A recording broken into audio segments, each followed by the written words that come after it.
So try not to say anything that's too insightful or funny. If you think it's going to be really funny, just like hang on to it and just tell me afterwards. I'm pretty vanilla. That shouldn't be a problem. Okay. Hey everybody, welcome to the Drury Outdoors 100% Wild podcast, powered by DeerCast and First Form Energy.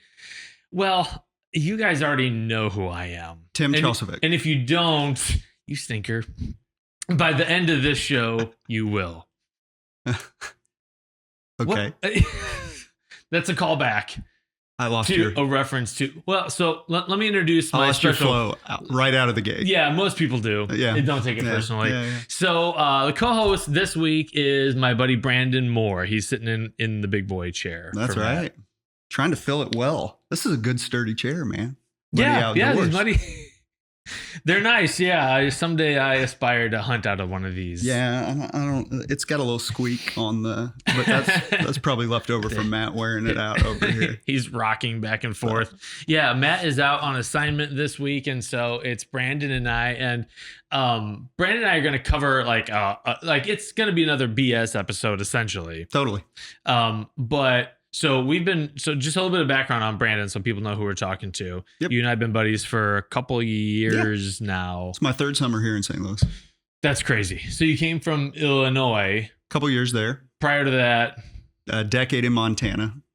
And then before that, I grew up in northern Missouri, Kirksville area, and then graduated high school in central Illinois. And you've pretty much bow hunted everywhere you've lived, right? Yeah, since high school, late high school. My dad was a bow hunter. Grew up a bow hunter. So I remember I was just talking with my dad the other day about a kid in my school in middle school sold me my first bow and shooting it through a hay bale at the church and through a shed and ended up out on the other side of the parking lot. Yeah. Like I didn't have permission. I had just put a target up against a hay bale and let it fly and didn't have any clue. And went right through the hay bale, right through the shed. People were not happy with my dad. Do you ever get a little nostalgic for the old equipment that you had? I still have that bow. Really? Yeah. What was it? It was the first Matthews kids bow that they did. Okay. So maybe I don't a Genesis. The name. Yeah, but back. I think they made one even before a Genesis. I might be wrong though. Okay. That was 30 years ago now. So old. I know. I had an old bear whitetail too. Yeah. That was that was what a lot of guys shot with the pins that you they were more bolts that you screwed into that rail down on the thing and then put a little nail polish on them so you could see them. Yes. Those were the good days. Well, and what kids nowadays don't fully appreciate is we grew up with surgical tubing peep sights. Yeah, that's right. I remember the first Whisker biscuit and being like, this is the greatest thing ever. There's no way things could get any better than this.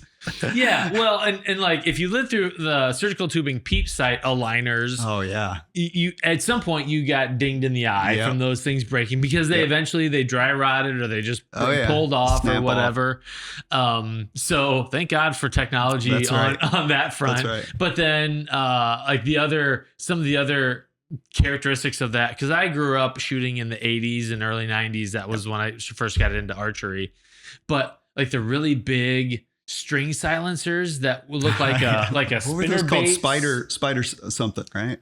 And they'd go flying. They had the yeah. Well, there were those that look like they were like the bow jacks, I think, that were like a silicone rubber kind of thing that slid in the string, and then the some guys still use the beaver fur.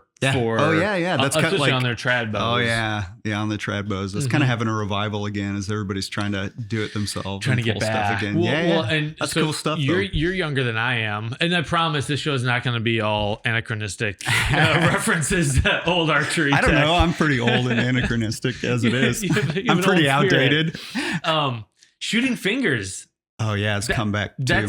Listen, I messed my son up. My son won at 5 years old a youth competition shooting a bow at a hunting thing we were at.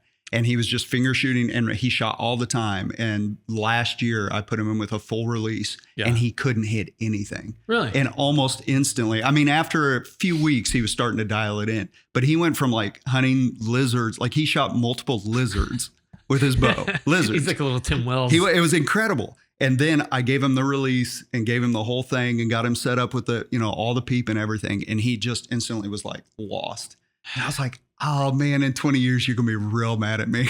Yeah. I mean, you do lose that connection with a release aid. Yeah. Because growing up, the release was so important and there was so much input on the string when you've got 3 fingers on the string that you really had to be mindful of that. So I think that growing up that way made me a better shooter to some degree. Yeah. For sure. But especially a slow release and feeling it pull, right? Yeah. And the other thing is I think sometimes we forget the full term for their release aids. Huh. Yeah. They weren't considered the release. They weren't considered necessary equipment way back in the day. Yeah. It was like, this is an aid. This is a helper. But now if you dropped your release on the way to the stance, you couldn't shoot. At least once a season when people come out and elk hunt with me, at least once a season, we'd be up the mountain somewhere. And they'd be like, I have no clue where my release was at. And I always had packed a second one all the time after that. But and they'd be like, I can do it with, and I'm like, yeah, we're going to finally call in an elk after 3 days. Yeah. And I'm going to let you with your fingers pull it back. And I don't think so, buddy. I thought about just in the backyard shooting I'm shooting a Lift X 29.5 this year. Okay. I've thought about. What's your draw on it? Like 70-ish? What's Cam Haynes shoot? Because it's a little bit 90? more than that. Yeah, it's probably. So more you're than like that. 110 or something like that. Whatever the most is you can pull, that's what I'm pulling. Because I'm the biggest and baddest bow hunter out there. You are. Yeah. You do lift, run, shoot. But I have thought about shooting the bow a few times without the release aid. Yeah, just to feel it. To see. Worst case scenario, where would I? Because you need to aim differently. Your anchor point's different. Everything is different. It's got to be, right? Yeah. I can still feel the crease on my finger from when I was a kid, though. When I think about that, I can still feel that on my middle finger was the last thing that would kind of like hold on. And Victory Archery, the choice for precision, performance, and durability. Trusted by archers of all levels, their cutting-edge carbon arrows deliver unmatched strength, accuracy, and consistency. Whether you're competing or hunting, Victory Archery ensures every shot counts. Shoot for victory with Victory Archery. Anyway, we're totally sidetracked, but that's fine. Yeah. So I grew up, started really getting into bow hunting in college, and I'm a pastor, and so I got a calling out to Montana. Me and my wife went out there, and we chased all the western whitetail, and that's where I really got into bow hunting. Really big time. Make sure you're on the mic there, that people can hear everything you're saying, because it's good. It's really good. Yeah, right. I'm curious because we both grew up in Illinois. For an Illinois boy to go out west, what was that transition like? I had to lose like 30 pounds in the first year. Oh, and everybody out there is in good shape. And like you would have friends that would meet you instead of like, I'll meet you down and we'll go to a movie, or they were like, I'll meet you at the trail. Let's go elk scouting. And it's, you're meeting all these friends that are just everything outdoors all the time. Especially that was before Yellowstone came out and Montana turned into a huge tourist area. But it was incredible move out there, but it was such a different, you think you're like in decent physical shape, and then you move out there and you're like, I'm not even in the ballpark, but you can get there, a year of hard work, and you're doing the mountains just like guys that grew up there. So, it's different. I'll tell you, the thing that taught me the most was like the wind all the time. They don't do a lot of scent control out west, but man, you are checking the wind nonstop. All the time. I've often thought about scent control as far as it relates to elk hunting, and just there's no way to not break a sweat. No, you're soaked all day long. Yeah. So you're just checking the wind. And even like, going, those kind of thermals and the kind of the microclimate stuff they talk about now. It's like even going around a bend. And I've done this with whitetail hunting now, right? Because we've got a creek on one of the places that I hunt, and man, within 20 yards, that wind shifts every single time as I get closer to that creek. And just checking, like if you had just checked it on the edge of the hayfield and hit it and then taken 20 yards back in, you're going to be totally different at that point. So crazy. Yeah. But makes sense, right? Creek rolling down, wind coming with it. Oh yeah. Colder air coming with it probably.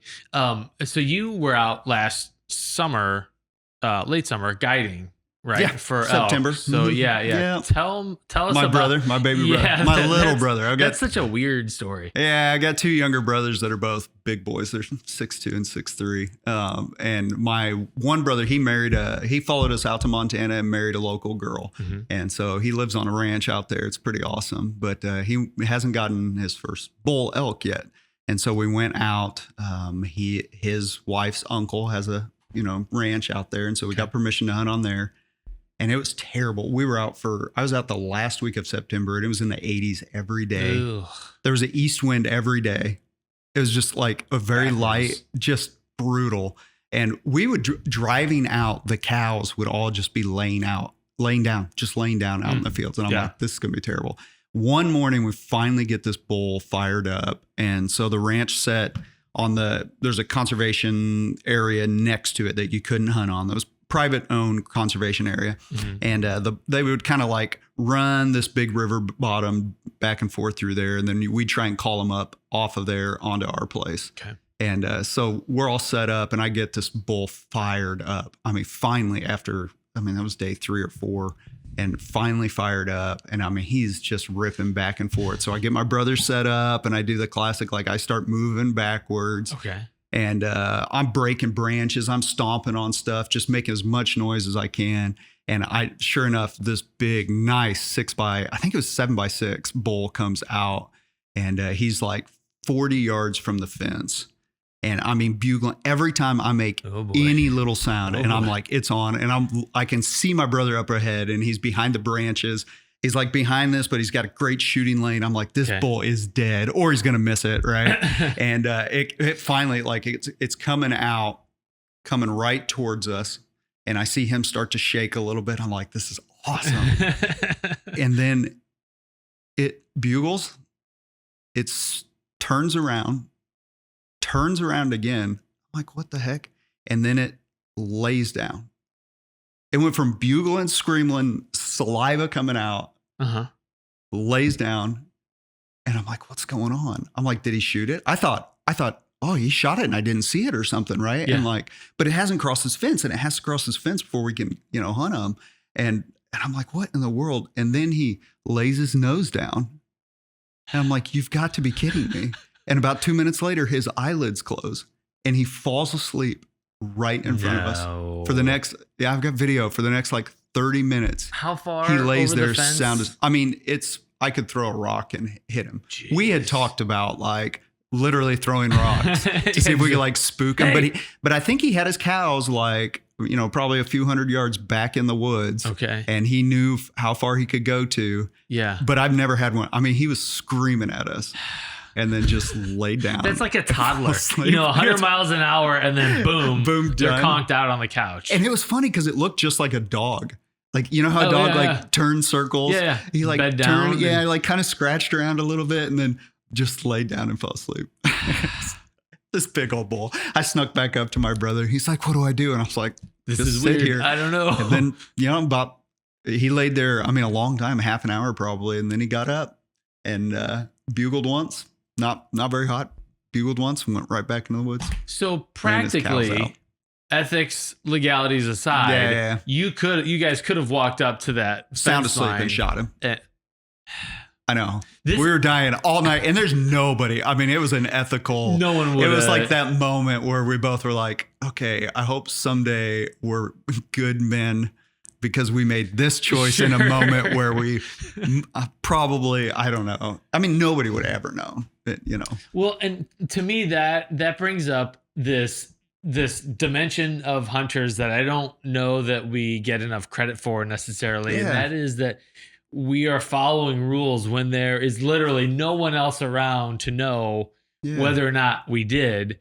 Because we're all like, we're holding ourselves to a higher standard. Yeah. I thought it was interesting when you had Sydney on and she was talking about like all the people she works with that don't know anything about hunting and don't know there's any other restrictions, that there's how many you can take or how many and I was like, yeah, that's probably true. A lot of people who don't hunt don't understand. I mean, if you handed them a law book, our hunting code, right? Yeah. They would be like, what in the world? I've run into those people. So. Nor do they appreciate the depth of the fines Oh that are yeah, associated. like significance of them, like to the point of we could confiscate your truck, we could confiscate your boat, your trailer, whatever you used all in the pursuit equipment. of this game. Yeah, the stakes are pretty high, and by and large, sportsmen consent to that because we cherish the resource. That's right. So much so, and that's why you see, like, I don't know if you saw those guys that were sticking lead weights in walleyes to win tournaments,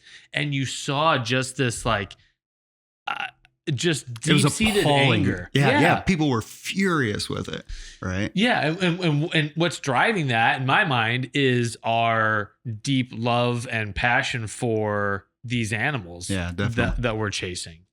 Yeah, and I think it's a shared heritage of an ethical way of life, right? Hunting in its core has some sense of morality to it.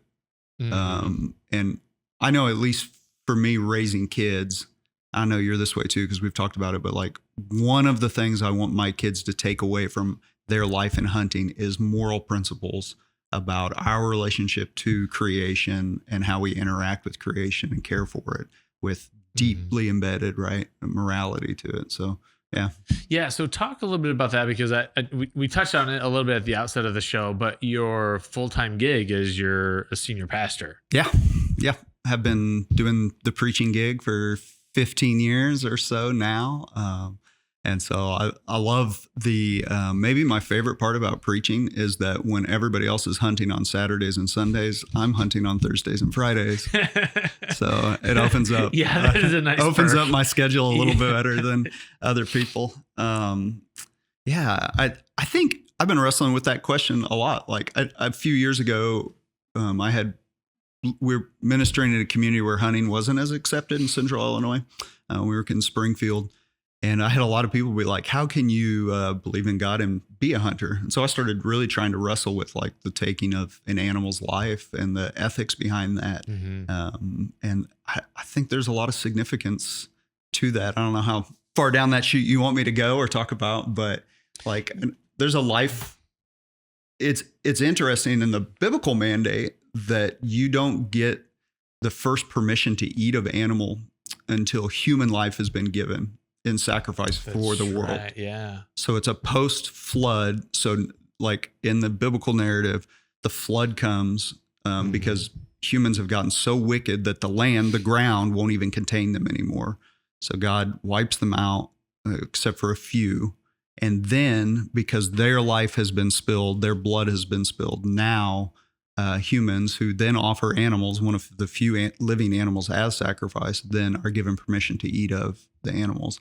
And then you get like in Leviticus, you get some of the earliest wildlife code, like ethical codes. You get specific laws that are ecology laws about how you treat the land, but also how you treat the wildlife and stuff like that. So I think there is this deep running understanding, at least in the Christian faith, of that when blood is shed in the giving of an animal, we honor that and we appreciate it because we've also cared for the life, for the blood of the animal while it was still in life. Sure. Right. We crush it. Well, yeah. And I think that gets to I don't know. It's a matrix of emotions when you kill an animal, right? It's not, that's the tough thing about hunting television, because it doesn't always translate, the fist pumping and everything. That and I've done that, and there's room for that for sure. But you can do that and feel sadness for that lost life. I mean, maybe you don't even say lost life, but the fact that life has been taken. Yeah. And you took it. Right. I think there's like, especially as I age, there's this moral, like it's not just a life was taken. I took that life for the life of my family. Yeah. Right. Like I am providing food and nutrients for my family because I have taken the life of another animal. And also I've cultivated and tended the life of probably that animal, right? Sure. Through my own food plots whatever land management you're doing. Yeah, all these practices. Yeah, I think about that, and I think this is part of the reason why bow hunting is so near and dear to me, and maybe to you also. But I actually think, and this is maybe I probably have too much in my head when I'm hunting, but when I draw that bow back, that energy that I'm storing up in the limbs and in the string, that's very personal. Because that's the energy that is driving that arrow through that deer that's going to take that deer's life if I hit it in a good spot. Yeah. But that's a very personal connection also. Yeah. Especially bow hunting, right? Bow hunting, you're just so intimate with the animal when the life is taken. And I think that's like precious and honored. And I like back to raising the kids. I want my kids I think it's good for a kid to know when something dies, it dies. Like it doesn't come back to life. Especially in this age of video games where you just respawn and it's start over again. Yeah, there's a finality. Watch this ad and you can respawn, right? And no, there's a finality to that. I always wonder how much you have all this trauma our world is going through right now, and how much wouldn't be fixed if people would just go out and hunt a little more. Oh boy. Fish a little more, be connected to life a little more. Yeah. Right? I mean, I know it's certainly for me, helped me realize my own mortality. Yeah. And help me understand that life is very short. And when you start thinking about your life in terms of hunting seasons. Yeah. I have so many left. Like I'm 46 right now. So maybe I have 25 more hunting seasons. Yep. God willing, but maybe and you might shoot a buck on like 2 or 3 of those. I hate you, Brandon, so much. I will say this new Illinois piece that I picked up. It's a permission piece of ground. It's 80 acres. You got that at the end of last season, right? Yeah. Very, very end of last season. It sits in the middle of a bunch of ag, and it borders a drainage for a big lake over in Illinois. And it's pretty much just due east of St. Louis here. So it takes me about an hour to get there, which is huntable. Yeah. I had a place last year in Illinois. It was 4 hours away, and it was like, man, it's a good spot. But if you can't get there, then how good of a spot is it? It's like if a stand is great, but you can't get to it without bumping deer, right? How good of a stand is it? Anyway, I didn't have very many pictures of good deer on it last year when I was trying to get cameras out and trying to figure out what was out there. I have a problem. I sometimes probably work too hard when it comes to, I got to hunt back in the brushy stuff. I got to get back in the gnarly. As I can get. I'm that way too, man. Yeah, man. I was over there this past Saturday setting up some cameras. I didn't have the time I needed to get, because it's an old cattle property. So like all the vegetation that's left is briars. Yeah. All the stuff that the cattle wouldn't eat. Yeah. So it's impossible to get from pasture to pasture because it's these like woodlines is it surrounded by it's like beans and corn surrounding it though, right? Yep. Yeah, okay. Yeah, with a creek on the eastern side with a big drainage. Oh, nice. Really nice. It doesn't play out ideally because you figure predominantly western wind, it's blowing into that thick stuff all the time. Most of the time. You don't have any east access to it? No, that's the border line.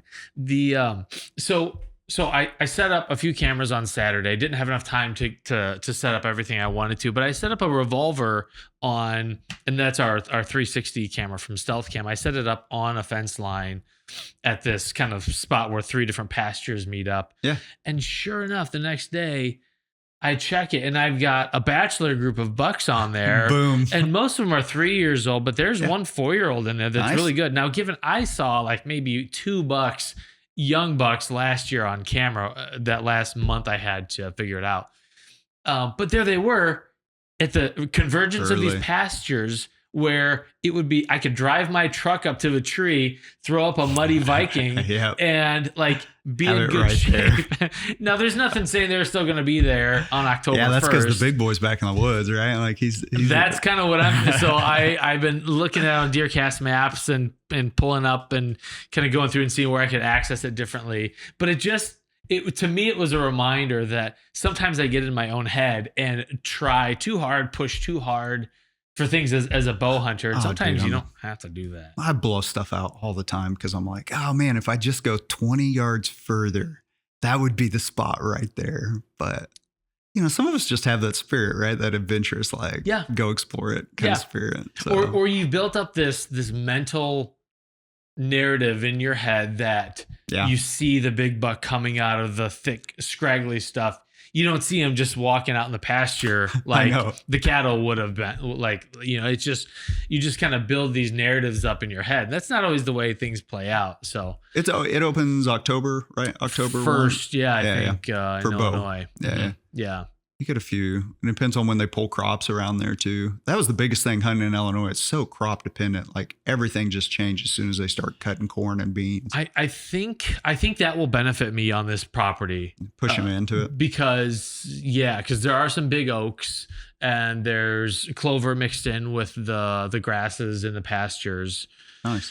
It is one of the places where I could potentially have my buddy Tony at American Wildscapes come over and put in a clover plot and have something very different than anything else in the area.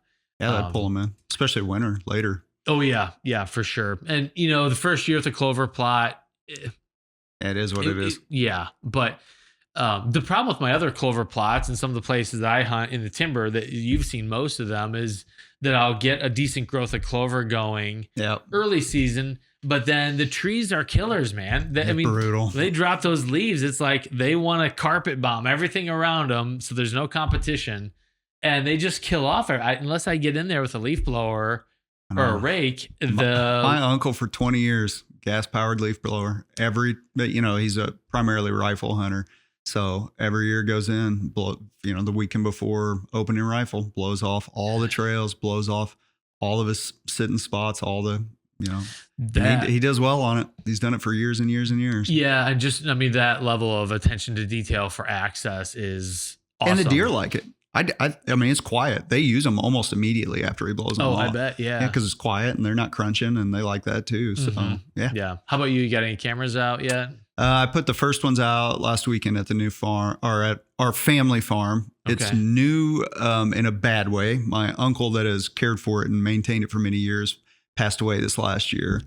And so we're all kind of processing what that looks like and what that means for the spot. So it was actually pretty hard going up there. I wasn't expecting it, but my wife was like, "Are you crying?" I was like, "Nope, no. I just a lot of pollen in the air." But you drive to that spot and you're used to seeing the same guy on a tractor come out and say hi. He's just not there.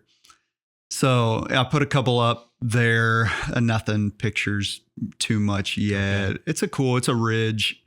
It's a cool spot. My grandparents bought it as their homestead, their original homestead. Mm-hmm. And the house, weirdly enough, the house that they, when they got married, first lived in has almost completely fallen in now. Mm-hmm. But the spot I'm getting the most pictures of deer over the winter was that right above it.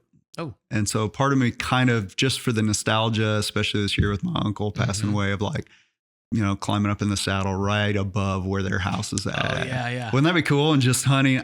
Even if I didn't kill a big one, but like just the chance to like sit there and reflect on the legacy of my grandpa's life, that land. It'd be super cool, I think. You cannot overstate the emotional connection that we develop with the ground.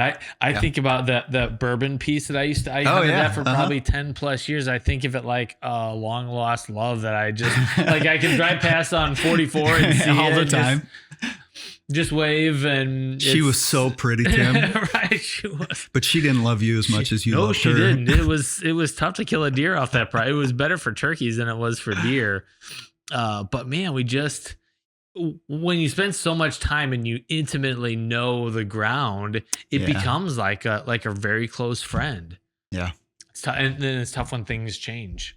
Yeah, the spot, like I remember my grandpa had pigs for a while, and when we were like real little chasing piglets, he'd like let all his grandkids, he's got a ton of grandkids, and we would all chase these piglets around in this field. And the thought of like climbing up in a tree and sitting there and seeing what comes through now, the passing of time, but also like just the nostalgia of that. So I think this year I rotate 1 year I hunt as hard as I can for trophy animals, whether it's out west or here.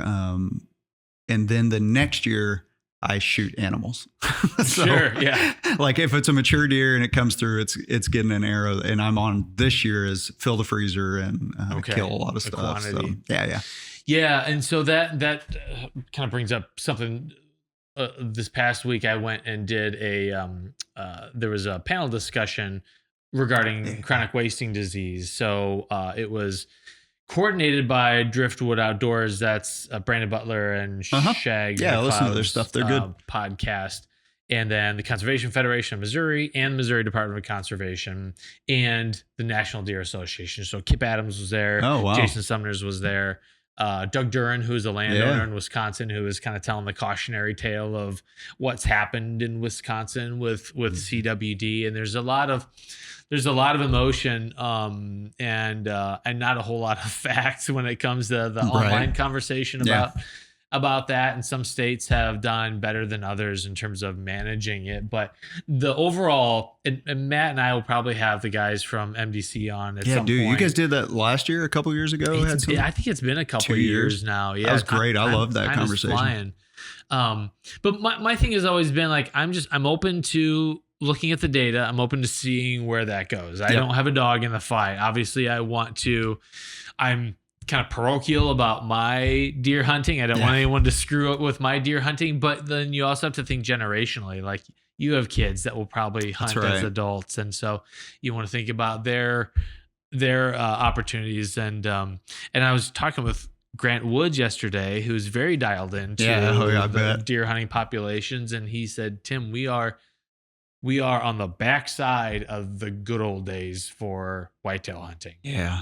It's a brutal thing, isn't it? It's such a different, it's not a disease. It's not a virus, right? It's a prion thing. It's a misfolded protein. It's crazy. Yeah. And it kills all of them, 100% fatal. But it takes a long time. This is where, so the research and the facts on CWD that it does kill 100% of the time is undisputed in the scientific community. The challenge is it's unlike EHD in that you see EHD deer or you smell EHD deer dying, rotting in the woods or by a pond. They typically congregate near water sources. That's very optical. Yeah. You find them. We had that when we were in Montana. It would hit blue tongue or EHD would hit real hard. And you would, like one of the ranches we hunted on, he would just close hunting for a couple of years.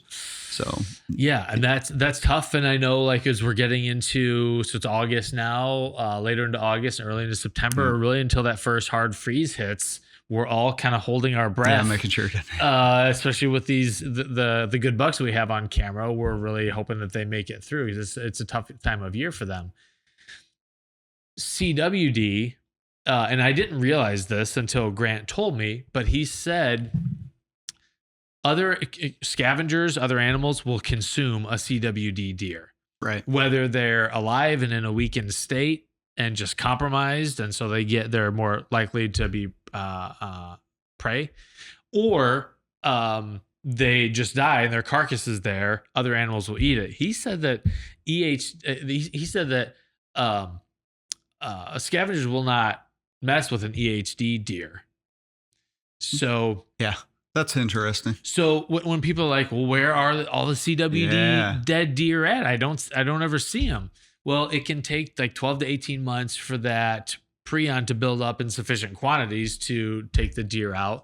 But then the deer is consumed by the predators and scavengers on the landscape. So they just don't leave the same kind of corpse profile that you would find in EHD.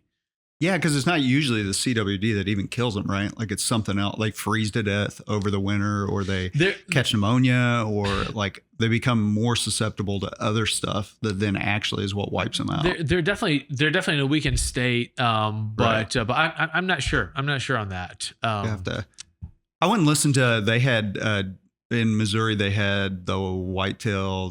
Jason and others come in and listen. They had to appear before Doge.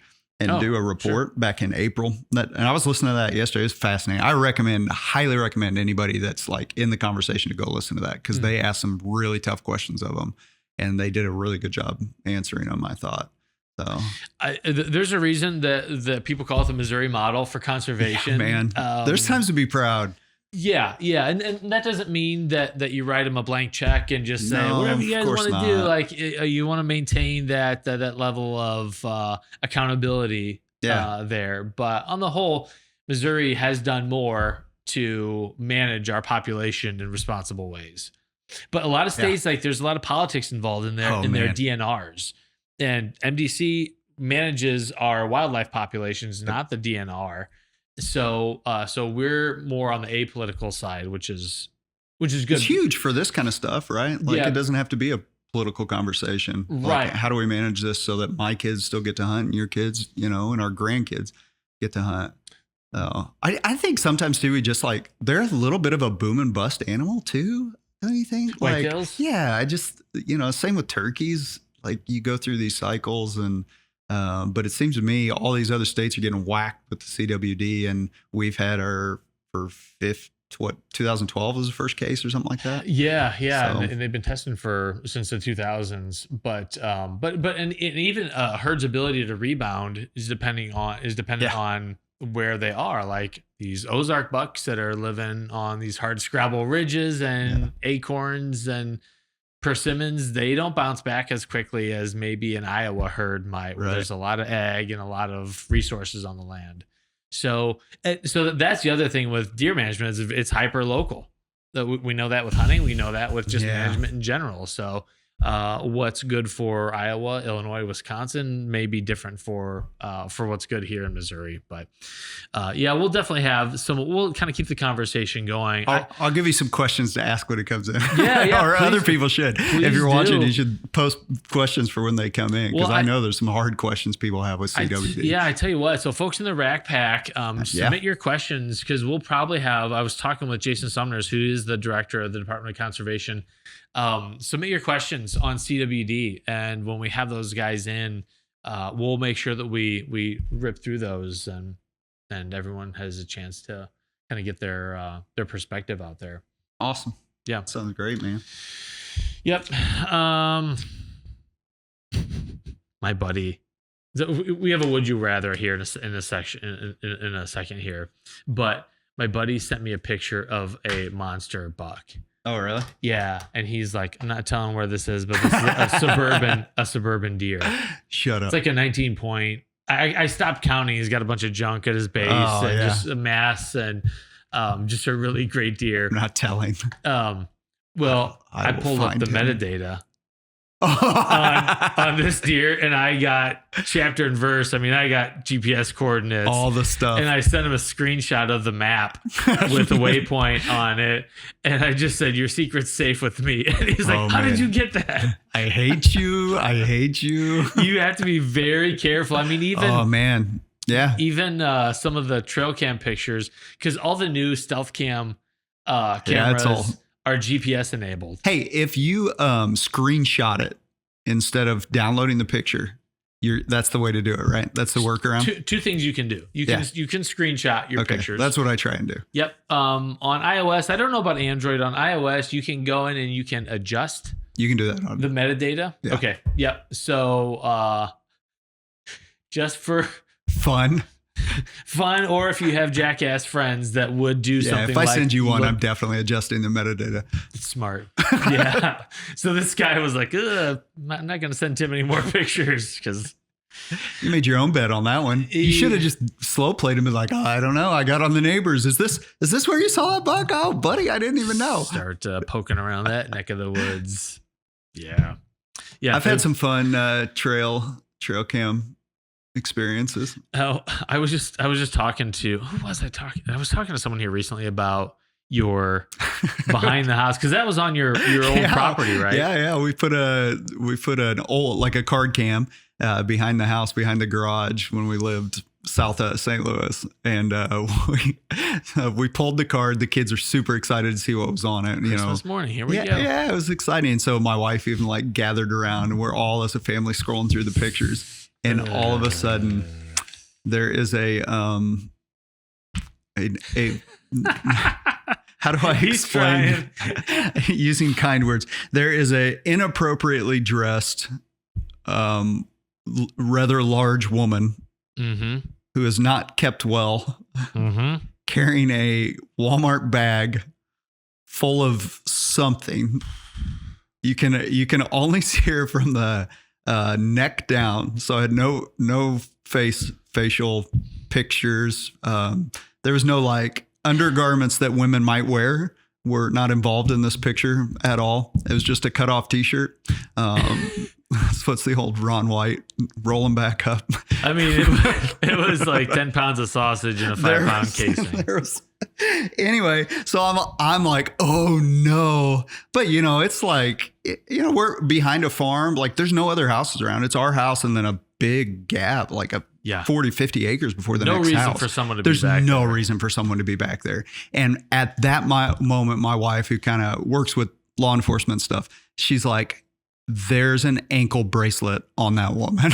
And sure enough, that's the cherry down on top. At the bottom was an ankle bracelet. So we waved down Highway Patrol like later that afternoon. I was mowing the lawn and Highway Patrol came flying down and I like jumped out and waved him down and came over and talked. And he was like, I mean, we would know if she was outside of her boundaries. So you must be. I'm like, great. It's like you've got a radio collared bear. Yeah, it's like stalking trouble around. bear. Hey, we took this grizzly and dropped it off at your place. So anyway, the doors were locked and the kids were inside every night after that. And then shortly after there, my wife decided we really wanted to move again. Weird. So funny how that happens. I showed a group of buddies that picture here recently. And I was like, what's wrong with this picture? And they went through 8 things, legitimate things, before they finally got to the ankle bracelet. I didn't notice it at all. My wife, right out of the gate, was like, there's an ankle bracelet on that woman. I was like, there is. Some of that walking around. There's no room for compromise in your hunting knife. That's why Cold Steel has built a reputation for crafting the toughest, most reliable blades on the planet. From the versatile click and cut to the innovative hunting kit, every Cold Steel knife is a tool that you can trust. Strong, durable, ready for anything. Get yours today at coldsteel.com and experience the difference for yourself. All right, well, let's do some rapid fires here. Okay. So would you rather have a perfect wind but a full moon, or a perfect moon but swirling wind? I'm not a moon guy, so give me the perfect wind. Yeah. I look at the moon. I believe in the moon. It's there, but I don't follow it for weird stuff. You're not one of those churches that's like a flat earther. We're flat earth, no moon people. The moon is a disc. Yeah, you can hold a snake when you come in to visit. The birds are fake internet. That's my favorite. It's so great. It's just proof that you can say anything with zero backup and get a follower. We have that with my son's on, watches YouTube, and I have to routinely be like, son, they don't have to know or have any truthful thing they're saying at all to make a video. Podcasts. Yeah, that's right. I mean, that's why yours exists, right? Wasn't going to say it. Ouch. Would you rather bump a buck out of his bed once or pressure his food source 3 days in a row? I think bump them. I like bumping them and then setting up right there, especially with the saddle, like literally where I bumped them. Yeah. Maybe a little downwind of there just in case he comes to check it first. Yeah. And it also depends on the time of year. I bumped the safe buck and I killed him like a week later. Yeah. He was with a doe and I don't think I could have been wearing a clown suit. And wouldn't have mattered, man. Yeah. It just would have been like, I'm going to move off for a little bit, but I'm following her. Yeah. I don't care. Ooh, hunt 200 acres in Ohio or 2,000 acres in Kansas? Man. 2,000 acres, a lot of acreage, even in Kansas. Who came up with these questions? These are unnecessarily difficult. I like the Kansas one. I like the adventure of it. 2,000 acres would give you like a whole weekend. Yeah, you could really like find some cool spot that maybe somebody hadn't been on before. And yeah, I like that. Yeah, I'd probably go for 2,000 acres too. Also, I would just like to hunt Kansas just because of how different it is. There's so much timber around where I hunt that I'm used to having trees to get up into, but I don't always have trees to climb into in Kansas. And you're on the ground. Missouri's been a fun re-adventure for me after being out west because I'm kind of getting where like the very small, like only seeing these 40-yard windows is like a new, after out west where you're seeing forever and you're behind glass all the time. So it's kind of like, man, they're right on top of you in a heartbeat. It's time to go. Yeah. Sometimes like when deer shows up at 30 yards, that's the first time you're seeing them. So you got to get everything ready and be ready to go, man. Yeah. That's adrenaline dump. One of the challenges that I have with the self-filming is that once you see a deer, usually you're also trying to get ready to shoot. Yeah. You rarely have time to just watch his attitude and watch him amble his way towards you. No, I don't know how you guys do it. I gave up on it a long time ago. Yeah. I still think about it. Just drop the camera on accident. Well, you want to read our new Rack Pack members? The Rack Pack All right, here we go. Our Facebook group that is free to join, and there's a lot of shenanigans in there. That's right. All right. Jack Johnson, Woody Robertson, Jim Grau, Michael Downey, Raymond Hauk, and Derek Harrison. I get all those right? You should join the Rack Pack. It's a blast. I'm on there. I will do better about posting stuff in there this deer season. You lie, Tim. You lie. Too many places to post stuff. You do. You have a very large plethora of social media presence. A lot of presence, but not a lot of followers. That's right. Micro influencer. Your face when Sydney was like, I only had like 60,000 followers at that time. Your face was just like, there, you can hit 60,000? Is that possible? I think she'll do okay in the industry. She's going to do great. She'll be all right. Yeah. That kid. Nice, man. Well, hey, I'm pulling for you to put some numbers in your freezer this year. Let's put 5. The goal's 5 deer. So yeah, I think that'll feed the family. Yeah, we'll do it. Maybe we'll get Maddie it gets one. Maybe Jax gets one.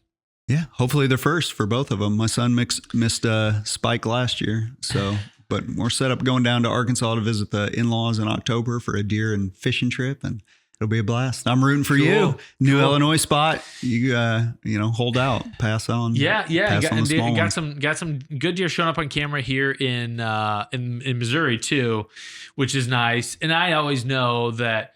Oh, who called it this? Someone called it fool's gold here recently. Velvet bucks. Oh yeah, fool's gold. Oh man, they're ridiculous. So I never count them before they're hatched, but if I can encounter some of the deer that I'm seeing right now, it could be a really fun season. That's awesome. So good luck to you. Yeah, thanks, buddy. Thanks for jumping in. Yeah, it's great. Yeah. If you guys would just prefer Brandon, just kind of nope. I got a full-time gig. I talk plenty in my full-time gig. You work Sundays and then you're good. Yeah, I do nothing the rest of the week. It's awesome. Nice. Would be sweet. Except bow hunt. Go into ministry. There you go. Yeah, maybe I'll do that. Open up your free time for more hunting. This is my ministry. He's not going to say anything. All right, guys. Thanks for watching. We'll see you guys next week. DeerCast movement prediction and mapping tools combined with our exclusive virtual rain gauges gets you ahead of your game. We're adding new videos every week, so make sure to click that subscribe button and check out all of our amazing content. This episode of DoD TV is brought to you by DeerCast Maps, waypoints, weather, virtual rain gauges, and more. Every tool you need to get ahead of your game.